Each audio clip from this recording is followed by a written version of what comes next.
So good afternoon, everyone. So today we are here to present our research work, a design and implementation of an efficient text summarization method using self-organizing maps. So these are the following contents we are going to look at. First, we'll just go through an objective and we'll just brief an introduction about text summarization and how it's usually done. Then we'll talk about a use case diagram. We'll visualize how an external person can use our system and summarize text. Then we'll go in detail about our methodology, that how we are exactly summarizing the text and what is unique in our method. Then we'll go in much more detail and talk about the modular design and how it's actually implemented via code and the modular design. Later, we'll discuss about the results that we get, and we'll check constant comparison between the existing models and existing techniques used in text summarization. And last, we'll conclude with some references, conclusion, and some future improvements that can be later used in further research. Okay, so let me start with an objectives. So the main objectives, three objectives of our research are to design, implement, and efficient. Okay. So I'll continue with the yes. So text summarization basically consists of taking the important parts from a sentence and like analyzing the core meaning from a large corpus of text. So there are actually two ways to do summarization, that is extractive and abstractive methods. In extractive methods, we usually take the same sentences from the original text corpus and add it to the summary. We take the important sentence and add it to the summary. For abstractive method, we do not use any sentence from the original text. Instead, we create new text or new vocabulary that provides exact meaning of the big text corpus. So here we are using extractive text summarization by clustering, an unsupervised method, and we'll discuss further why is it useful and how it helps us in this method. So this is a basic use case diagram of our system. So the user generally inputs some large corpus of text, and our system also asks for the number of sentences he or she wants in the summary, and it creates a summary.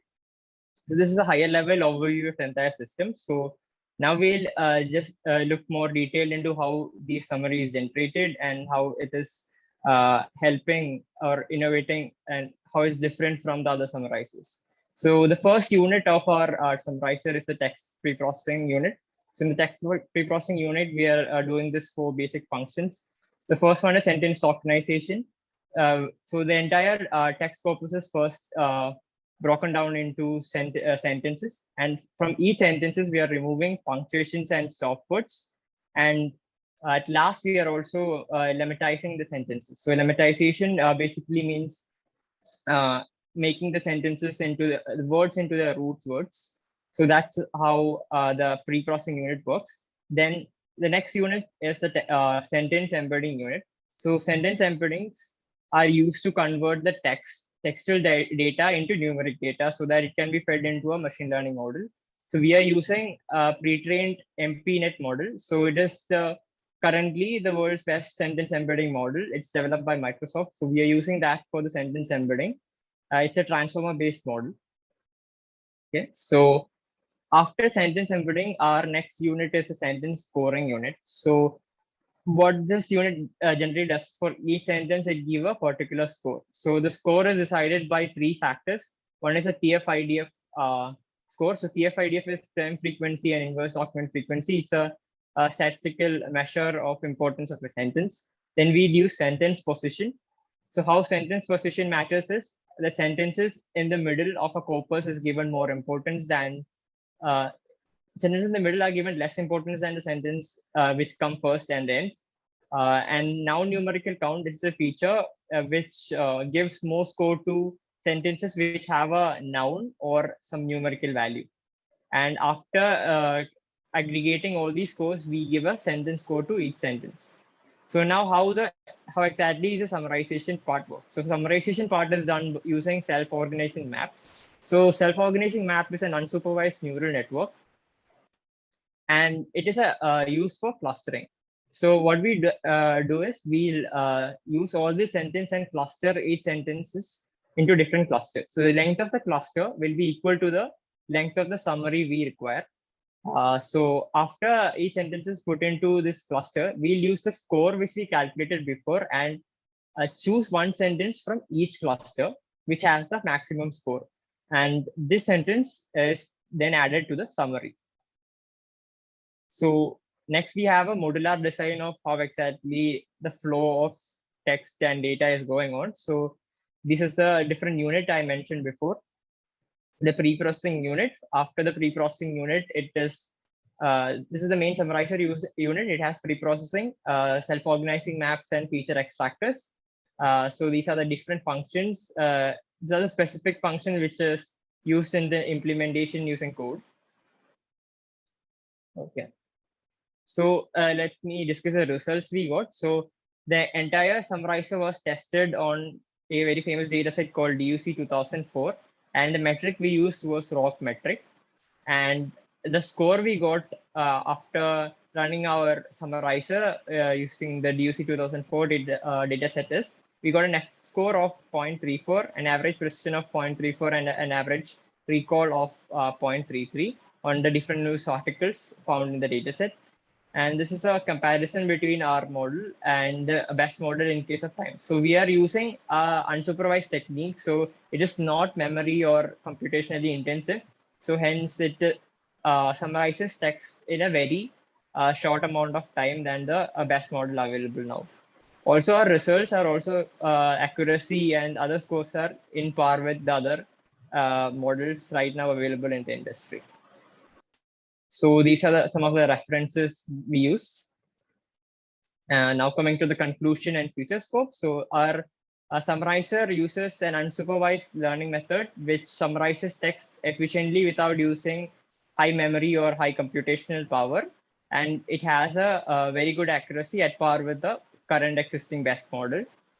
And some of the future research work which can be added further to this our work is using different parameters for scoring the sentence. So experimenting with different parameters can give better results. And one more thing we could experiment with was the embedding model. So new sentence embedding models are discovered each day. So when the sentence embedding becomes better, absolutely this summarizer eventually becomes more better. So that's from our side. Yeah. Thank you, Abhinav, for your wonderful presentation.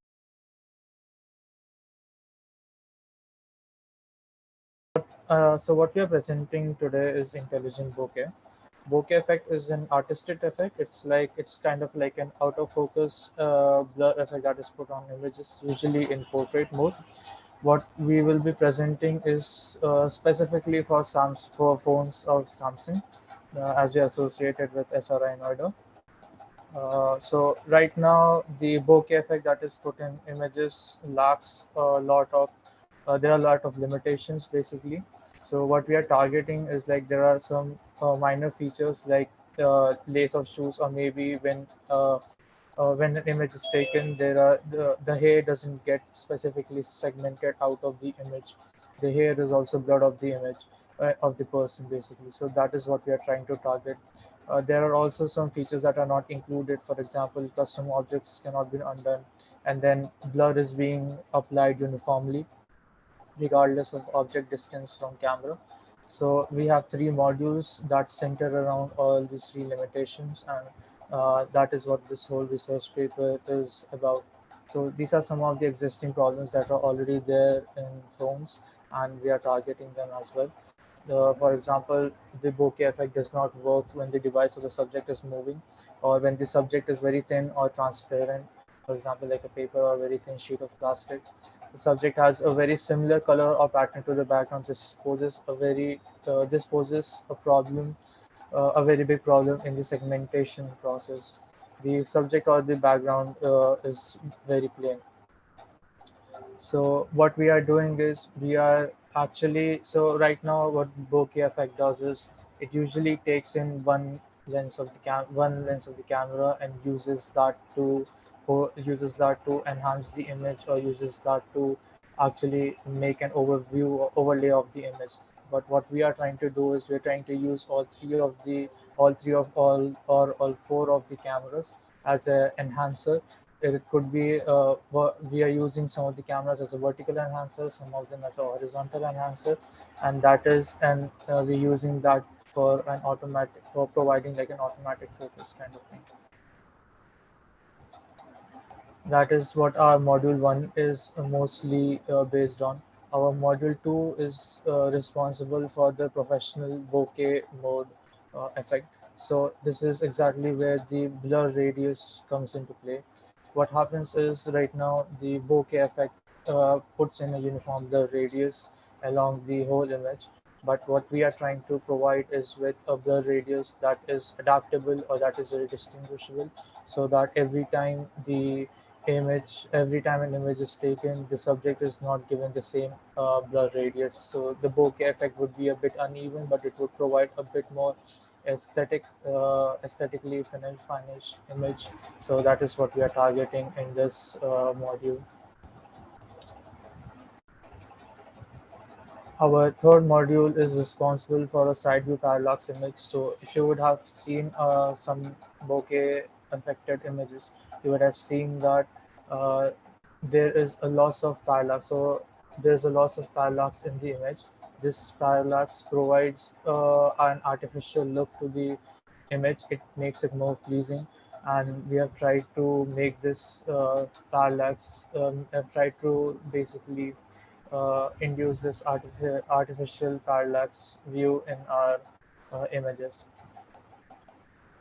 Apart from that, we have also proposed in the professional mode itself, we have proposed a feature where you could decide the aperture of the basically the aperture size setting. So the aperture size setting, as you can see, would affect the bokeh in your the bokeh effect in your phone. What would happen is right while you have the professional mode in your phones, you can basically set the ISO size or the shutter speed, everything you can change them, right? So our model, our calculation, what it does is it takes all of them into account and provides you with a bokeh effect that has been affected by that takes into account all these features. This whole idealization, this whole research is very theoretical at this point, and we are implementing some of it. So we will be providing with more details in our upcoming papers or in our upcoming follow-up review papers. So that's it from my side.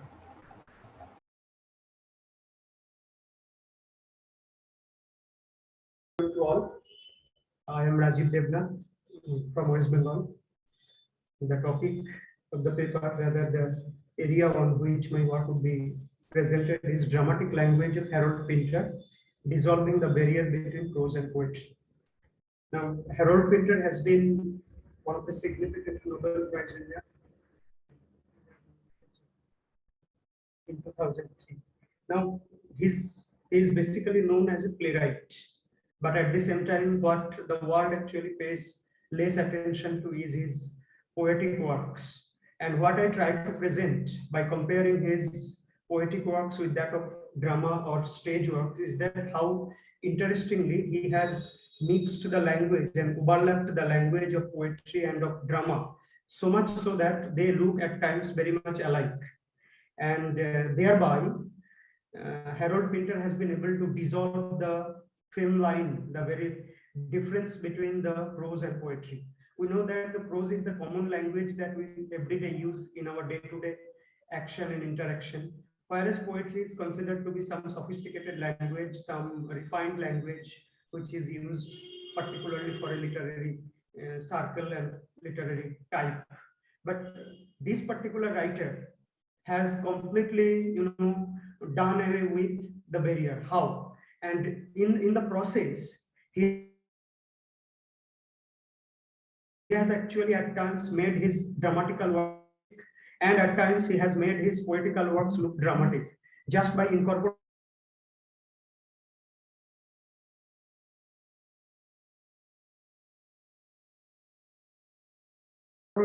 dialogue instead of making any high sounding very academic and sophisticated dialogue. He has chosen words and diction right from the everyday and humdrum life. As a result, the language itself is denuded of its academic glory and snobbishness. This has led further into another achievement, that is, poetry ordinarily is not what a person with academic excellence, with that great linguistic skill, does generally express in that page. Rather, Harold Pinter, the playwright with great talent, has been able to catch that the language of everyday speech can also have some poetic components. So he has tried to explore that embedded, that deep layered, poetic nuances of our common language, and that is what has come to his drama. That is how, ordinarily, if we look at his drama, it might not look poetic, but a critical and close investigation would definitely give one the idea that there is not much difference between what he has written in the form of poetry and the drama. And in the next slide, if we move, we can see that he has actually interweaved the dialogue and rhythm.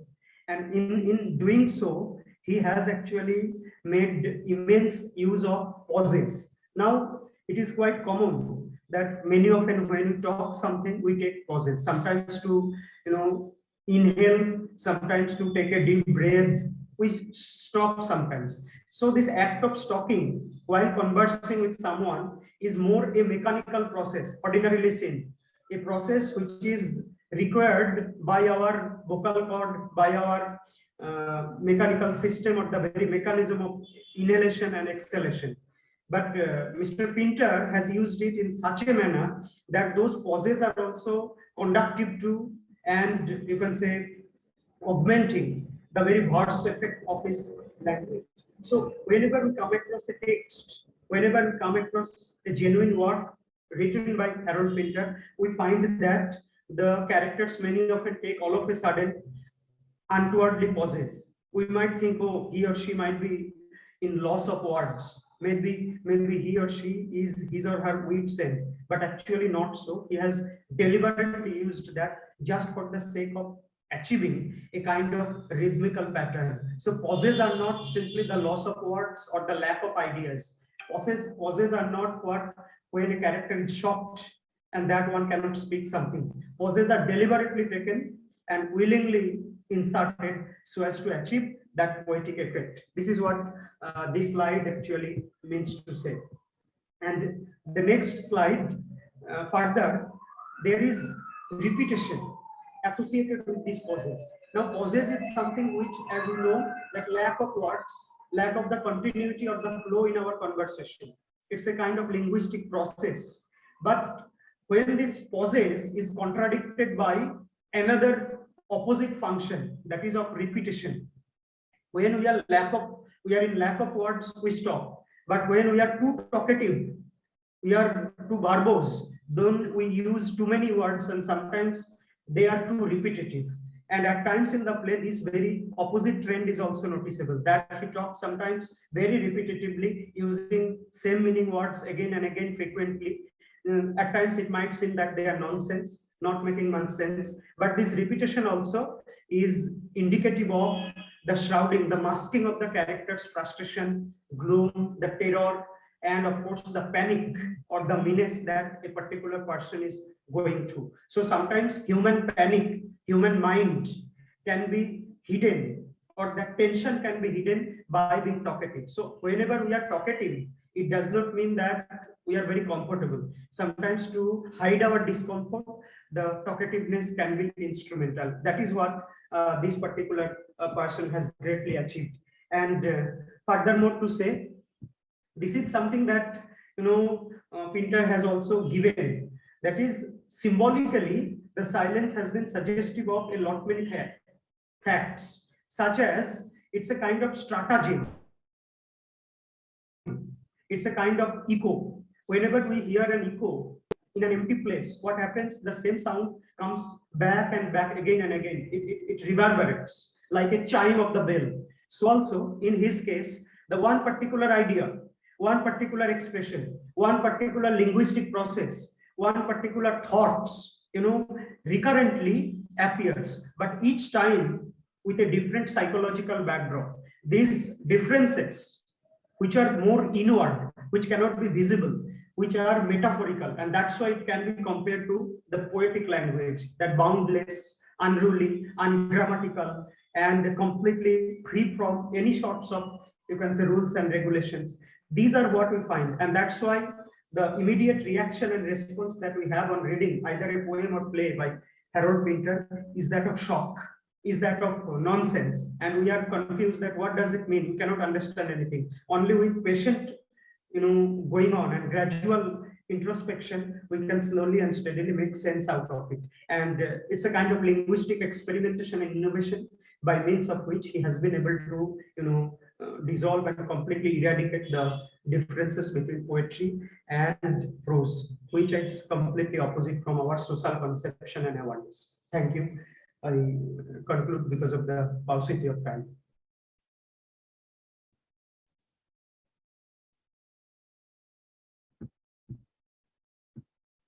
Am I audible? Yeah. Thank you, sir, for your wonderful presentation.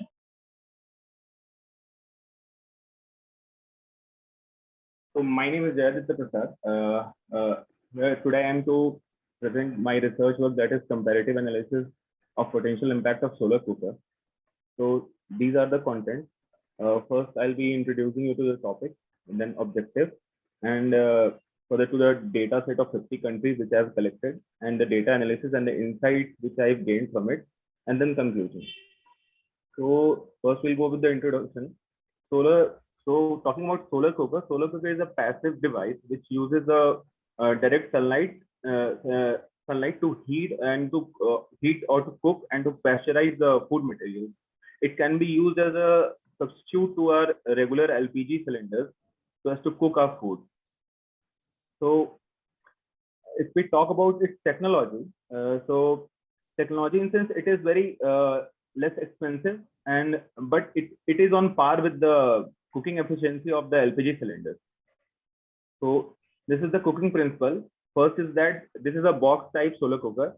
First is that the sunlight falls on this glass sheet and the reflector, and that the direct sunlight is also absorbed, and the reflected sunlight is also absorbed by the glass sheet cover, and there inside is the container where the food is being cooked from the heat.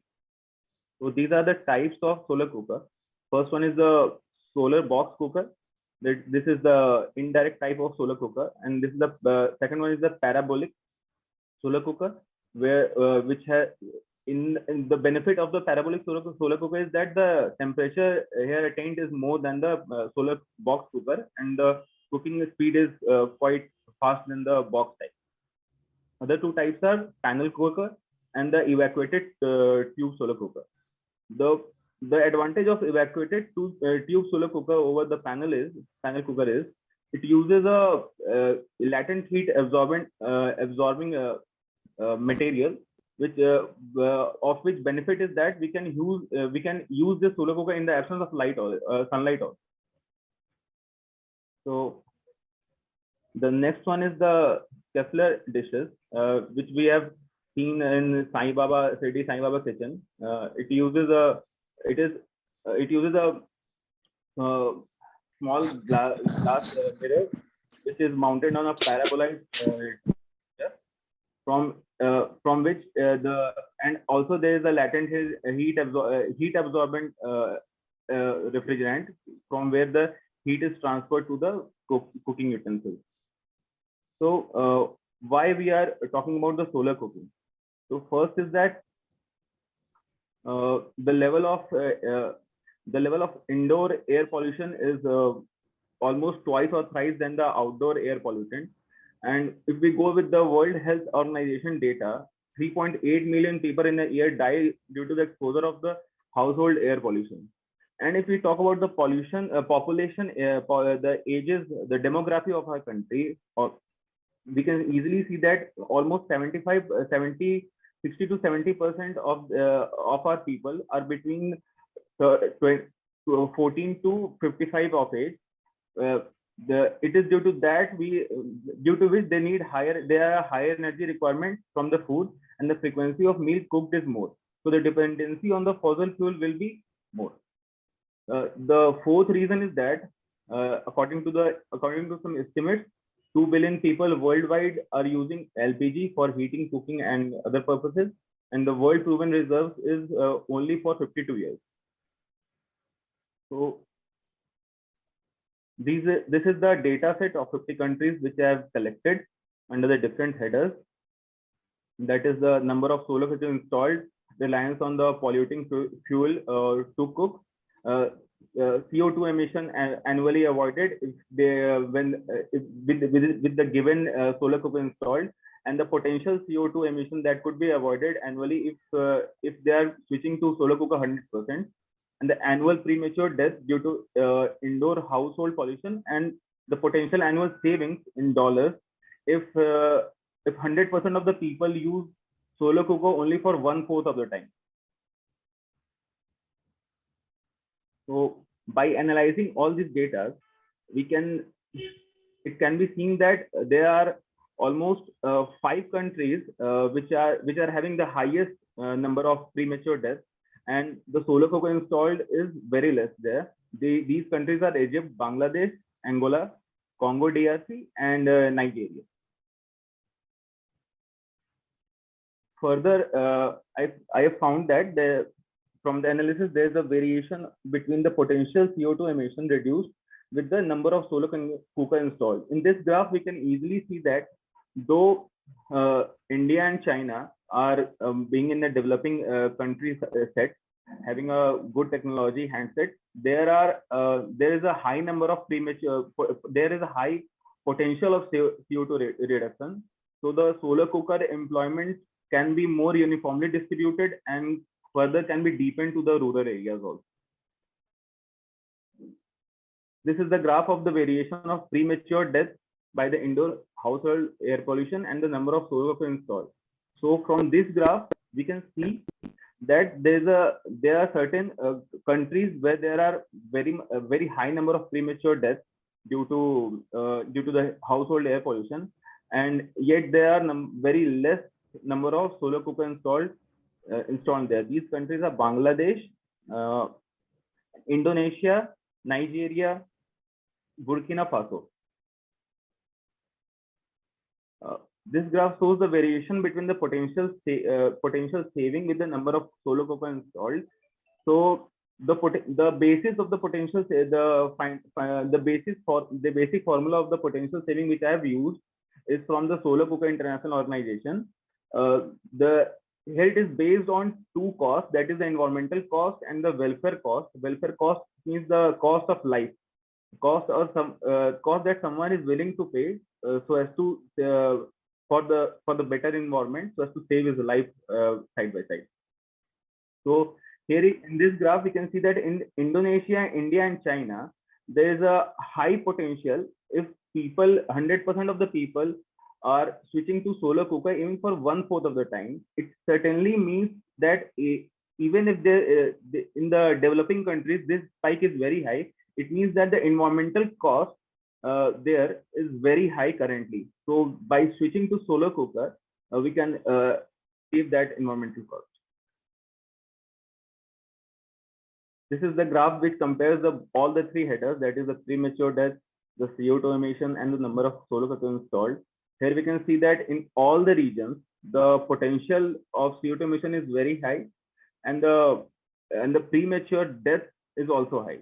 So it can be easily deduced that there is a very minimal effort from the demand and supply side. From the demand side is that there is a lack of awareness, and the supply side is that there could be a minimum support from the government side so as to enhance the manufacturing units for producing solar cookers.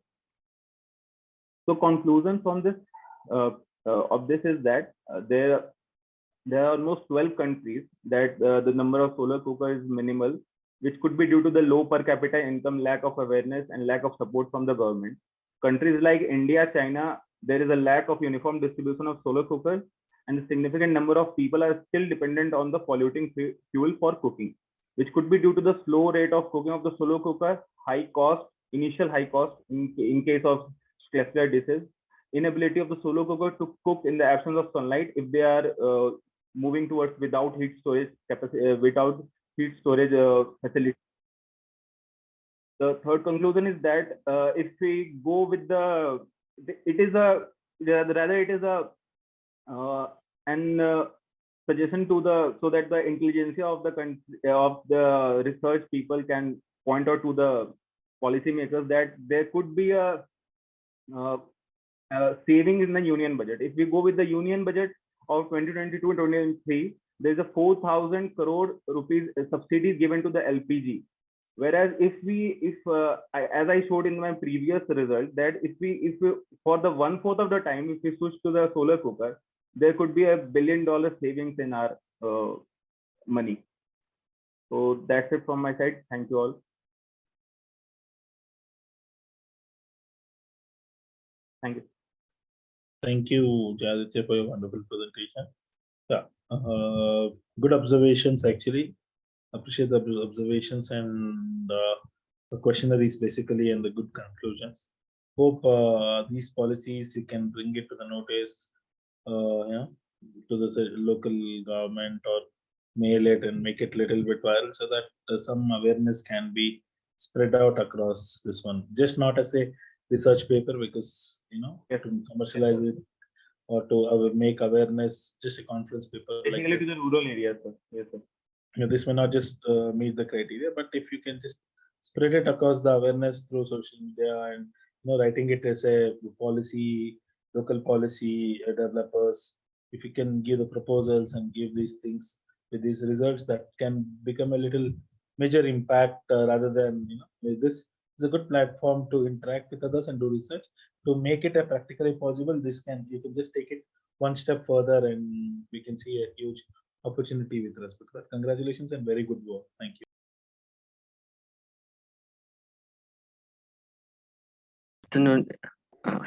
Good afternoon, everyone. My name is Thirawat from Chiang Mai, Thailand. Today, I would like to present in the topic of combination techniques for fast and lowest identification and separation of fragments from particular audio data. I will start with introduction and methods, follow with results, conclusion, and future work. Particularly audio data is an edible and fast growing. My country and many Asian states use it for both food and additive, also for perfume industry. Therefore, its fragrance are very important. Due to its low yield, it's a bit tricky to separate its keynote fragrance, so we use it as a mixture like essential oil instead. Till this time, separation basically can use common chromatography like column and thin layer, or higher performance like liquid and gas chromatography.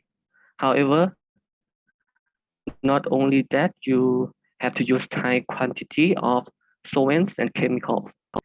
You have to check every joint of every levels and steps. This leads to high loss and inaccuracy. Solid phase microextraction or SPME is the technique to use size on fiber surface to absorb volatile substance above the sample. Only one volatile fragrance of the surrounding state can be absorbed and extracted. Therefore, these techniques may be quite useful in this case. This study aim to develop a procedure used using many extraction and identification techniques together to point out for separation of interest fragrance from particular audio data with minimization of time, chemicals, and solvents. Okay. The method began with the processing of plants. Then the plants were used for SPME, hydrodistillation, with cleavage and methylation, with using hexane, dichloromethane, ethyl acetate, and methanol as solvents. After that, samples from all techniques were subject into the GCMS before the results were evaluated with database and index. After the experiment for methylation extraction, hexane yield 0.42%, ethyl acetate 1.43%, dichloromethane 0.90%, and methanol yield 1.02%. Yellow color with 0.21% yield.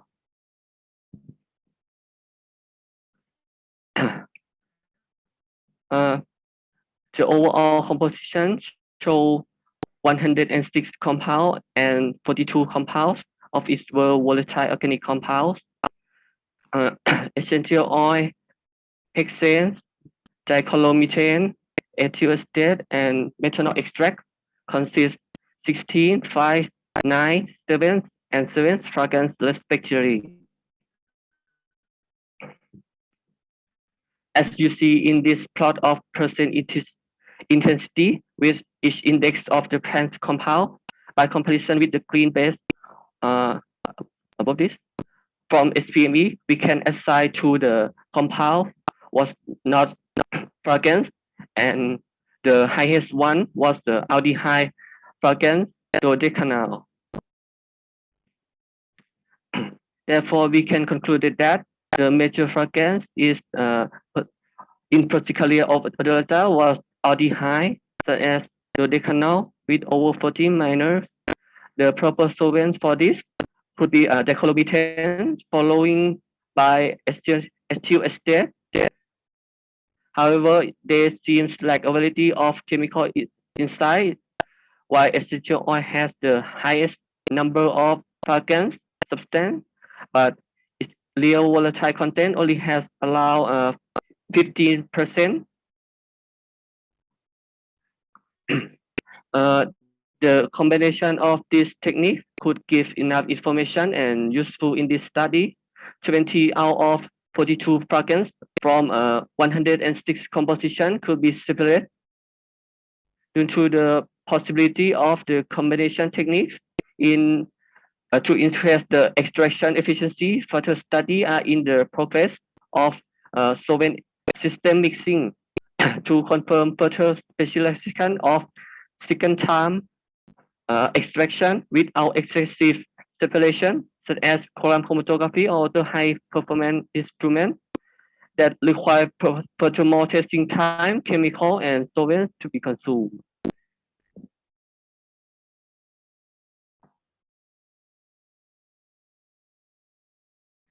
This is my reference. If anyone would like to see all of my plant composition or detail, you can find it in my proceeding after the conference. Thank you very much.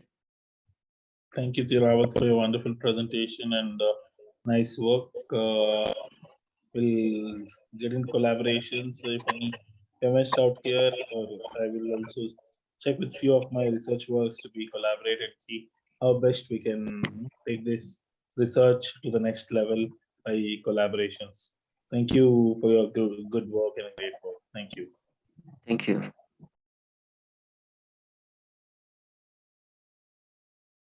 Hello everyone, I am Aditya Raj and currently I'll be presenting our paper, Enhanced Adaptive Equalization based on the user behavior using clustering. And my mentor was ARSSSS Chopra sir, and along with other teammates such as Neeraj Nagar, Jatin Agarwal, Ansu Subramaniam, and Sahil Tuli, we did this work. Further, I'll move. So I'd be starting with the introduction and the problem, like what problem we are actually focusing right now. So we have observed that in case of for the better audio experience, the adaptive equalization is basically used. Adaptive equalization is nothing but the use of frequency component of an audio for the purpose of enhancing the audio experience of the user, and then adjusting the frequency component based on the bands which it belongs to, and then further analyzing it and then adjusting it for the better experience of the user. Now traditionally the kind of equalizers which have been used were most of the user driven, and the problem which it had was that for each of the audio files, the user has to modify the adaptive equalizer by himself. So this was a kind of problem which we faced, and which we found out. Now we went on to develop the adaptive equalizer, where the system or the phone which we are using right now, that would be able to generate synthesize the equalizer settings or the frequency settings of the of a particular music file by its own, and then further it will apply it, and then based on the user's experience, it will definitely try to change it and then modify based on the user experience. So right now we are having different kind of setups previously existing, such as like metadata based system, so where the audio file generator or the music producer actually provides you the metadata attached with the music file, but that does have a problem attached with it, which is that it doesn't include the user taste with it. So for example, whatever kind of settings the music producer or the songs which I'm having currently has, that there is a possibility that it won't suit my taste. So to tackle that, so the kind of solution which we are providing, that would be definitely be able to provide user the best experience. And so further I'd be explaining like how our mechanism works. So our mechanism is 5-point process. The first is the audio decoding process, where the raw audio file is generated from the MP3 file. And the second process will be frequency analysis, clustering, followed by the learning phase and the dynamic clustering. So I'd be explaining the audio decoding. So in case of MP3 file, it is a kind of compressed file, and then for the purpose of getting the content out of that MP3 file, we need to decode it, and then for that purpose we use the we convert the MP3 file, which is the compressed file, to the raw audio file, which consists in which is a time series data, and also it is in the form of a binary format. The second process which we had was the frequency analysis and splitting. So as we know that the audio file contains different frequency bands, and those bands are actually used for the purpose, those bands, the adjustment in those bands is actually contribute for the purpose of different kind of music which an audio file can give you, or different kind of experience which a music file can give you. So so we do frequency analysis, where we separate the music file into different frequency bands, like let it be 5 bands or 6 bands. So right now we have used 4 bands for that purpose. And then finally the next process which involves is the clustering. So in clustering, what we do is that similar kind of music, or the file which are having similar kind of frequency bands, we cluster it into a single cluster, and then finally there can be n number of clusters. So for example, if there are 100 music files which do have a similar kind of frequency bands, which lies in a similar kind of frequency bands, or do have a similar kind of frequency settings, those will be clustered in a single cluster or a single set of audio files. And then further, those clusters are actually used for the purpose of analysis, and then further the adjustment in the frequency of those file for the purpose of adaptive equalization. The next step involved is the learning phase. So the clustering which we used was k-means clustering over here, and then in the learning phase, what we did was that the model was able to, each of the clusters which was there was able to learn the user behavior. So what do we mean from the user behavior? That for example, the whatever kind of adaptive equalizer settings our system has generated, there might be a single case that the user don't like those settings which have been synthesized by the system. So right now what we can actually do is that for a single cluster, whatever changes a user made on the top of the synthesis which our model has done, those changes would be incorporated in other files of that particular cluster, and that kind of changes on the top of synthesis which our model has done would be done in the learning phase, and that would be incorporated in a particular cluster. Now finally, the dynamic clustering. So based on those changes, the dynamic clusters would be formed, and then those settings would be applied on different audio files which a user has. Talking about the results, so the 3 results which we have obtained, and the best part is that we have implemented this on our Samsung devices. And so the first result which we obtained was automatic synthesis of the best equalizer setting, equalizer effect settings. So yes, the equalizer setting, the user doesn't has to generate the equalizer setting out of himself.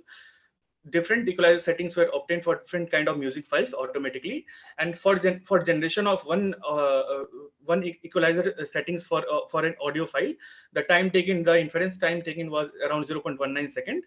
And the second result which we obtained was that those settings were applied on different audio files, and whatever user modification has done on the top or on the top of the results which our model gave, those user modification has also been applied on the equalizer effect settings. And this is a dynamic process, so whatever kind of settings user will do, that will definitely reflect in different other files as well, making it more close to the user taste, which we definitely aim for. Now the conclusion, yes, best user equalizer settings were applied, and we have implemented this on the mobile devices. Thank you very much. Any questions? Thank you, sir, for your wonderful research work. Nice work.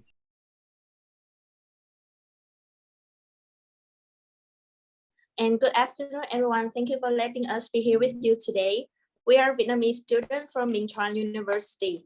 Therefore, our main topic is how micro-influencers transform Vietnamese Gen Z followers into their evangelists. Particularly, our study mainly focuses on the concept of influencer self-branding on the social media, especially micro-influencer with a healthy lifestyle industry. Our target is Vietnamese Gen Z, and we have 4 co-authors here, and me, Tạ Uyển Linh, who will make presentation today for you. And here are the content we will cover today, and let's move to the introduction. It is undeniable that the social media plays an important role in human lives. As the data say, there are 4.480 billion active users on different social media platforms in 2021, and the number is expected to grow in the next few years. As a matter of fact, company needs assistance to help them contact the consumer. So that's why influencers appear at the connection between the brand and their customer. And there are 4 main types of influencer based on the number of followers they have. However, people tend to believe more in micro-influencer, which have 1,000 to 99,999 followers because the audiences feel more connected with those influencers. How about in Vietnam market? Right now, around 73.56 million people in Vietnam are using social media. Therefore, Vietnam is one of the potential markets for the company to launch their marketing campaigns by cooperating with social media influencers, especially micro-influencers. After researching, 44% of Vietnamese consumers rank the health category as the top concern, which shows that they pay a great attention on this topic.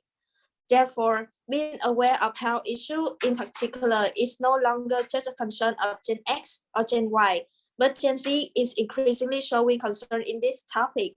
Moreover, Gen Z is a generation that values health influencers the most, with 67%.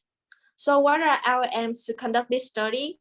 Even though influencer is not a new term in our lives, we believe that humans still don't understand the effect of influencer to the end. Right now, influencers appear as an independent brand of their own instead of relying on the company like before. Moreover, we recognize that the young generation is slowly taking over the digital world, especially the G generation. Besides, we also figure out that micro-influencers are increasingly popular in Vietnam and closely related to the Vietnamese generation. So from that point, we decided to carry out in-depth research on how the micro-influencer influence Gen Z, and specifically in the health field. And I will explain some key terms in our topic through the literature review. Brand evangelists are the customers who are so passionate about your brand, product, service that they are sharing your story, your brand message to their family, friends, and community. Moreover, they even can give negative comments about the competitors. Behavioral intention include motivation, preparation, willingness, and effort of each person to perform that behavior. Therefore, in order to change a certain behavior of an individual, it is necessary to change their behavioral intention. And this is our research framework. With this framework, we generate 5 hypotheses and 27 sub-hypotheses. And let's move to our methodology. Our survey target participants are Vietnamese Gen Z. Moreover, they must use social media channels, follow at least one micro-influencer, and also engage with social media posts. And the survey was split up into two sections. The first one is the demographic information, and the second include a set of questions to measure our variable. The responses were measured on a 7-point Likert scale. Our survey link was launched through Google Form as our member in Taiwan. So after cleaning the data, we obtained 289 valid responses for analysis. Moreover, in this study, we do regression model to analyze the data, and let's move to our result. As we know, confidence alpha represents the confidence level of a scale. So usually in research, researchers accept confidence alpha for those greater than 0.7. As shown in the table, we had 8 out of 10 variable valid. 2 of them, authenticity and specific content, did not meet the requirement. However, the analysis also showed that if we delete any item in the variable, the result is not much better. So we still accept these 2 variables. And let's move to our first hypothesis. Our model explained 32.3% of the cognitive, 47.1% of the affective, and 33.7% of the interaction among Gen Z. Moreover, we realized that there is a similarity between cognitive and effective. Both are significantly influenced by the meaning of micro-influencer, secret sharing, authenticity, and are not affected by specific content. So only X2, X1C, H1G, and H1I are not supported. Next is our second hypothesis. Our model have explained 32.3% of the changing behavioral intention among Gen Z, according to the ARSSS. And we can see from a table, the meaning of micro-influencer had a stronger effect than secret sharing on the changing behavioral intention among Gen Z. So only X2B and X2D are 2 sub-hypotheses which are confirmed by the p-value. Move to hypothesis 3. In our model, the engagement rate have explained up to 47.7% of the changing behavioral intention among Gen Z. However, only cognitive has no significant effect on the changing behavioral intention. So only X3A is not confirmed. And the result of our hypothesis 4 indicates that the engagement rate can explain 31.6% of the positive micro-influencer referrals and 30.6% of oppositional micro-influencer referrals among Gen Z. So only X4E is not supported. As we can see from the table, both X5A and X5B are supported because of a p-value is smaller than 0.05. So to put it in a simple word, our results show that most of our sub-hypotheses are positively significant, confirming by the p-value. After all, let's move to a discussion and conclusion. We believe this study will help micro-influencers build effective content on social media, especially to Gen Z audience. Particularly, based on the result, micro-influencers can focus on 2 main factors that help increase the engagement rate significantly. There are the meaning of micro-influencer and secret sharing.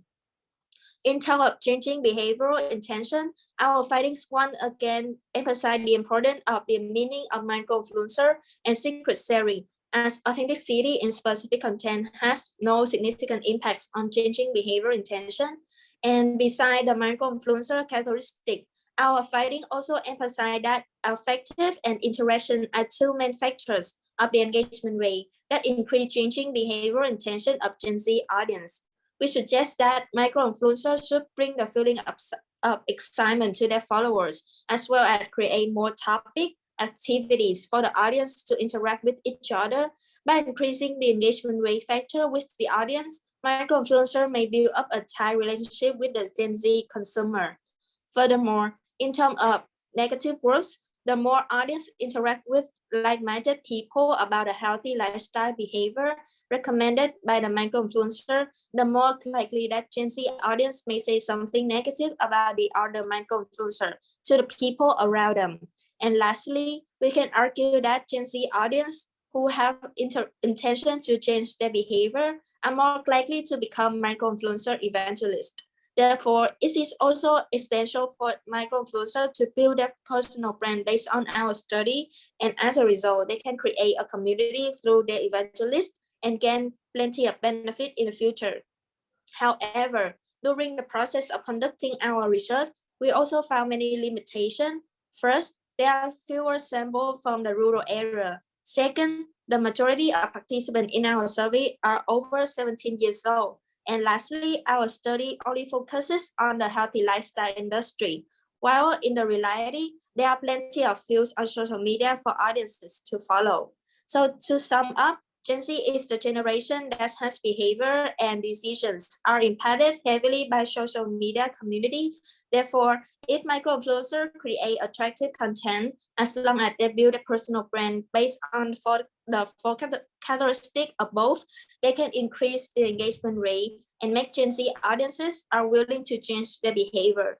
Consequently, the Gen Z follower of micro-influencer will become the evangelist in the near future. And that's it. Thank you for listening. Let's move to Q&A section.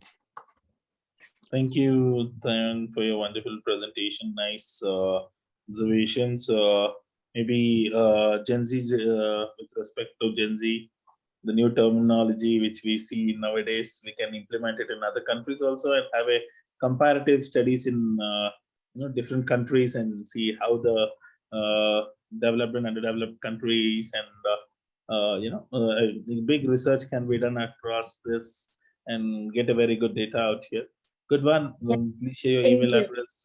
We'll see how to collaborate and make it global research. Thank you.